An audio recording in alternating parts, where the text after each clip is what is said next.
उसके बाद CITES report calls on India to pause wild life import pending stronger checks. ये एक recent report आई है जिसके अकॉर्डिंगली इंडिया में जो बाहर से जो जानवर इंपोर्ट किए जाते हैं और प्रिजर्वेशन के नाम के ऊपर, जिनको कैप्टिव ब्रीडिंग सेंटर्स के नाम के ऊपर रखा जाता है, कईयों को उन्होंने कहा कि ये जो आप जो कर रहे हैं ये तो ठीक है, बट इनकी जो ओरिजिन है या जिस जिस यूज के लिए ये इंट्रोड्यूस हुए थे या जहां से इसको लेके आए, इनमें कई सारी डिस्क्रिपेंसीज हैं। डिस्क्रिपेंसीज कैसे? जैसे कई वाइल्ड एनिमल थे, वाइल्ड एनिमल को जब आप यहाँ पर इंट्रोड्यूस किया तो इंडिया में उसको लेके आए कि ये कैप्टिव ब्रीडिंग सेंटर से हम लेके आए हैं। कैप्टिव ब्रीडिंग सेंटर नहीं था, वो तो वाइल्ड एनिमल थे, जंगल से पकड़ के ले आए, आपने उसको इस करके यूज किया कि उसके बच्चे वगैरह दिए जाएंगे, बच्चों से आगे चल के हम लोग जिनके ऑफस्प्रिंग है उनको डेवलप कर सकें। कुछ केसेस में वो जू एनिमल थे, उनको पकड़ के आप यहाँ ले आए, जू नहीं थे, वो वाइल्ड एनिमल थे जिनको आप जू में रख रहे हैं जिनको। तो ये जो डिस्क्रिपेंसीज हैं उसको लेके इंडिया को उन्होंने कहा कि आप थोड़े दिन रुको, हम इसको एक बार चेक कर लेते हैं कि कुछ कुछ कमियां हमें नजर आ रही हैं सिस्टम के अंदर। So sites verification mission urged India to temporarily halt import of critically endangered wildlife species। जो किसका halt करने के लिए कहा है? critically endangered wildlife species, including gorillas, orangutans, and chimpanzees, and snow leopards, until its verification mechanism and due diligence procedure are strengthened। The mission raised concern over wild caught animal, जंगल में पकड़े गए जानवर being falsely declared as captive bred। मतलब ये कि आप उनको इस तरह लेके आए कि थे तो वो जंगली जानवर, ठीक, और ये डिक्लेयर किया गया ये कैप्टिव ब्रीडिंग सेंटर से हम लोग लेके आए। कैप्टिव ब्रीडिंग सेंटर में जानवरों की प्रिजर्वेशन के लिए, उनकी जो नेक्स्ट जनरेशन है उनको बचाने के लिए किसी एक जगह पे जंगल से दूर ले आते हैं। फॉर एग्जांपल किसी चिड़ियाघर में ले आए, किसी वाइल्ड लाइफ हॉस्पिटल में ले आए, जहां पर आपने उनको कैप्टिव ब्रीडिंग सेंटर के अंदर उनकी पॉपुलेशन बढ़ाने के लिए आपने एफर्ट्स किए। अब पॉपुलेशन बढ़ाने के लिए ऑब्वियसली जो भी उसके सिस्टम्स हो सकते हैं, जो साइंस की टेक्निक यूज हो सकती है, स्पर्म से मल्टीपल फीमेल है उसको प्रेग्नेंट किया जा सकता है, या फिर उनके नेचुरल जो प्रोसेस होता है उनके थ्रू उनको रखा जा सकता है, पेयर्स में रखा जा सकता है। बट पॉइंट ये कि अगर कैप्टिव ब्रीडिंग सेंटर से लेके आएंगे जानवरों को, उनका एटीट्यूड डिफरेंट होगा। अगर आप वाइल्ड से लेके आओगे उनका डिफरेंट एटीट्यूड डिफरेंट होता है। वाइल्ड एनिमल का एटीट्यूड और कैप्टिव ब्रीडिंग सेंटर के एनिमल का जो बिहेवियर है वो डिफरेंट होगा। जू के एनिमल का बिहेवियर डिफरेंट होता है।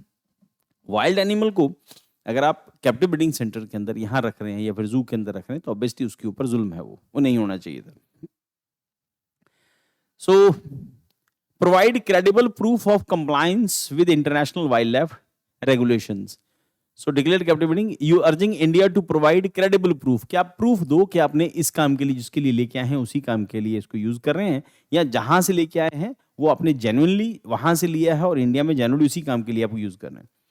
About CITES conservation of international trade in endangered species of wild life flora and flora, इसके लिए साइट्स काम करता है। Convention of international trade of endangered species of wild life flora and fauna establish 1973 में होता है, came into force in 1975, member 185 countries हैं। Objective क्या है?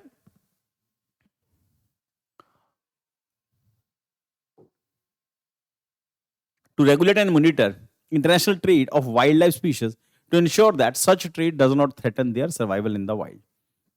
Sites classification, appendix 1, appendix 2, appendix 3, और description क्या है और उसके बाद trade rules क्या है। Species facing extreme risk of extinction, वो जिनके खत्म हो जाने का डर है।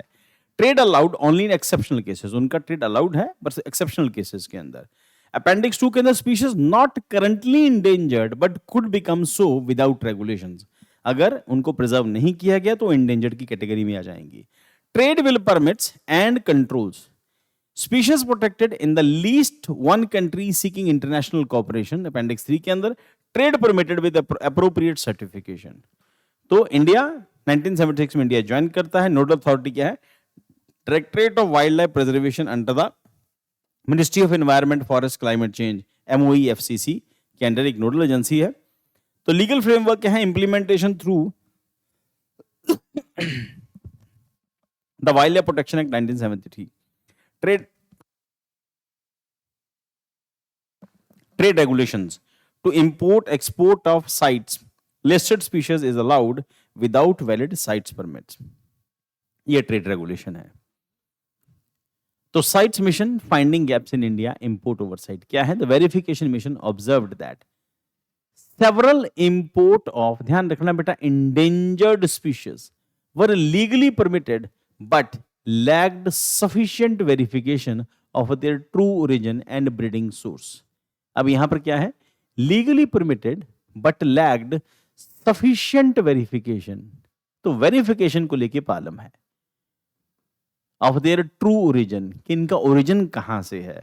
वाइल्ड लाइफ से पकड़ के लेके आए, जू से लेके आए, या कैप्टिव ब्रीडिंग सेंटर से लेके आए। अगर तो जू से लेके आए तो जू टू जू वो अलाउड है, कैप्टिव ब्रीडिंग सेंटर से, पर वो इंडेंजर्ड की स्पीशीज में भी नहीं आएगा ना फिर वो। अगर आप वाइल्ड लाइफ से पकड़ के लेके आए, उसको कैप्टिव ब्रीडिंग सेंटर में रख दिया, ये ठीक नहीं है फिर, क्योंकि एटीट्यूड में, बिहेवियर में फर्क है जानवर के। Some animal marked as captive bred but were potentially wild caught। Chances हैं कि वो जंगली जानवर थे, आपने उसको कहा कि कैप्टिव ब्रीड सेंटर से हम उठा के लेके आए हैं। Imports of non zoo commercial breeding facilities, जो जू के लिए नहीं था, commercial breeding facilities raised red flag since Indian zoos can acquire animal only from recognised zoos. तो जू में जो एक में आएगा वो किसी दूसरे जू से ही आएगा, वो वाइल्ड लाइफ को आप पकड़ के जू में नहीं डाल सकते, वो अलाउड नहीं है। पर wildlife protection act trigger the inspection Gujarat zoo case. The probe was initiated after the concern surfaced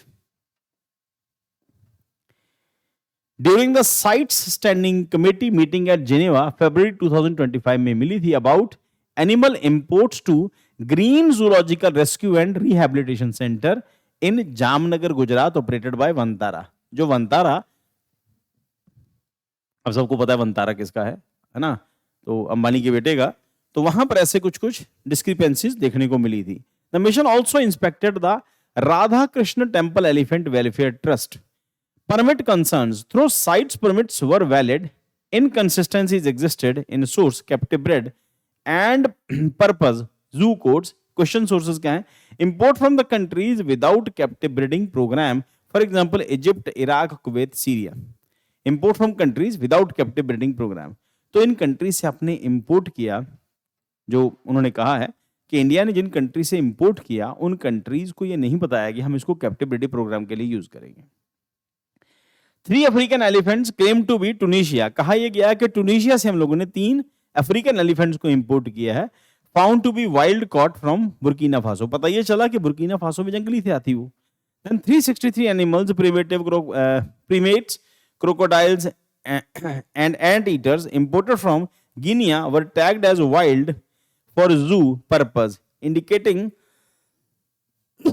misclassification। तो वाइल्ड को जू के लिए यूज नहीं किया जा सकता, जू के लिए जू वाला ही होगा, वो पैदा ही जू में हुआ है, तो उसका एटीट्यूड वही होगा। कॉन्ट्राडिक्शंस, चेक authorities claim that animals exported to India were sold not rescued, contradicting India's statement. India को बेचे गए हैं ये, अब वो किसी वजह से बेचे गए, इंडिया क्यों डेवलप करना चाहता है, उसके बाद कई सारी डिस्क्रिपेंसी, ऑब्वियसली इंडिया रिएक्ट करेगा इसके ऊपर। The mission acknowledge that facilities like जो वंतारा वाला है और Radha Krishna temple maintains excellent animal welfare standard, standard तो बहुत अच्छे हैं, इसमें कोई शक नहीं है। तो CITES recommendations for India, pause import critically endangered species until verification mechanism were upgraded, reexamine flagged import from countries like Congo, Guinea, Iraq, Mexico, Syria, and UAE. Ensure authenticity of captive bred claims through the ground verification. Take corrective actions where animal found to be misclassified. Next step क्या है? The Site Standing Committee, Samarkand, Uzbekistan, November 2025 will review India's compliance. India must submit its compliance report within 90 days, detailing verification measures and corrective steps. UPSC prelim के point of view से with refer to the cities sites, consider the following statement. It aims to ensure that international trade in wild animals and plant does not threaten their survival. Sites is legally binding on the member countries. India implement sites provision through the Wildlife Protection Act 1972. Which of the statement given are correct? The answer is D. D means India implements sites provision through the Wildlife Protection Act 1972. बाकी question बेटा आप लोग देख लेना, इसके अंदर मेरे कराने वाला इसमें कुछ खास है नहीं। हाँ, ये इंपॉर्टेंट है। Indian zoos can acquire wild animals only recognise zoo से जू में आएगा, किसी और जगह से जू में नहीं आएगा, बाकी सब गलत है इसके अंदर। To discuss the challenges India faces in ensuring compliance in the international wildlife trade regulations and the sites in light to recent verification missions findings। अब ये जो है ये न्यूज आपके लिए इंपॉर्टेंट हो जाती है।